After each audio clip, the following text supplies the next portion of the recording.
দর্শক, দশম ওভারের খেলা চলছে। টাইগার সিটি ক্লাব দেখে শুনে খেলছে। শুরুতে উইকেট হারালেও এখন তাদের হাতে আছে 7 উইকেট। তবে বড় রানের টার্গেট হয়তো তারা পাওয়ার বয়স দিতে পারবে না। আরো একটি রান, দলীয় সংগ্রহ এখন 81। 9 ওভার 3 বলে 81 রান, রান রেট 8 উপর আছে। 20 ওভার খেললে 170। এই মাঠে 170 কি জেতা সম্ভব? উইকেট হাতে থাকবে কিনা? বস, পোলাটা তো আবার আমাকে ডুবাইলো। সেই কথা মনে করে দেওয়ার জন্য কি তোমাকে বারবার আসতে হবে? আমি না আসলেও বস, আমার মাথায় একটা চিন্তা আছে। আমি একটা কথা বলবো বস? বলো। আমার মনে হয় এই মাশরাফি পোলাটা অন্য কারো কাছ থেকে টাকা খাইয়া। Shut up! ননসেন্সের মতো কথা বলবে না, গাধা কোথাকার। উত্তেজিত হইেন না বস, একটু মাথা ঠান্ডা করে ভাইবা দেখেন। আপনার টাকা যে খাইতে পারে সে তো অন্যদের কাছ থেকেও টাকা খাইতে পারে, মানে ডাবল এজেন্টদের মতো আর কি। মোটেই না। মাশরাফি জুনিয়র আমার হাতের পুতুল। আমি যেভাবে নাচাতে চাই ও সেভাবে নাচবে। কই আজকে তো নাচলো না? হ্যাঁ, নাচেনি, কারণ আমি ওকে নাচতে বলিনি। কেন? সেটা তোমার জানার দরকার নেই। ঠিক আছে, কিন্তু বস মনে হইতেছে যে ওরে আর নাচানোর সুযোগও পাইবেন না।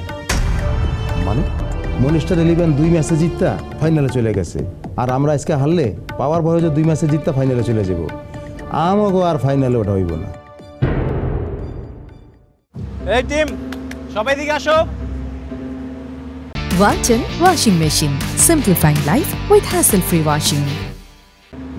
গোল হও, একটা ছোট্ট মিটিং করে ফেলি। গোল হও। শোনো, আজকের খেলায় যেটা কি ব্যাপার, তুমি এখানে কি করছো? আজকে তো মাঠে অনেক রান করেছো, তোমার তো এখন রেস্ট দরকার। তুমি অনেক টায়ার্ড, তাই না? তুমি এক কাজ করো, যাও এসি রুমে যাও, গিয়ে রেস্ট নাও।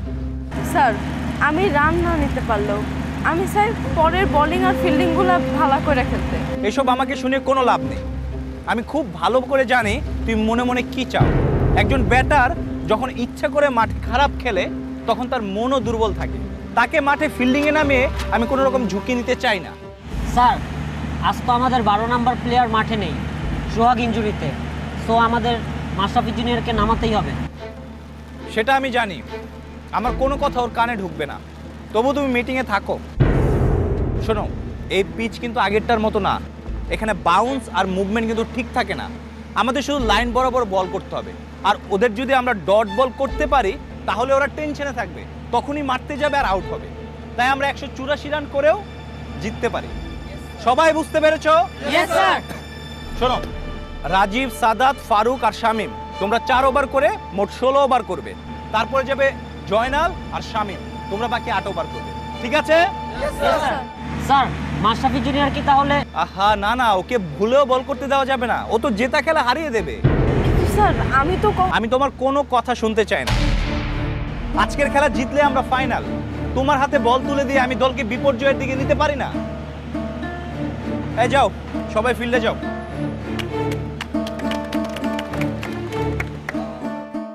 মাঠে নেমে গেছে টাইগার সিটির ছেলেরা।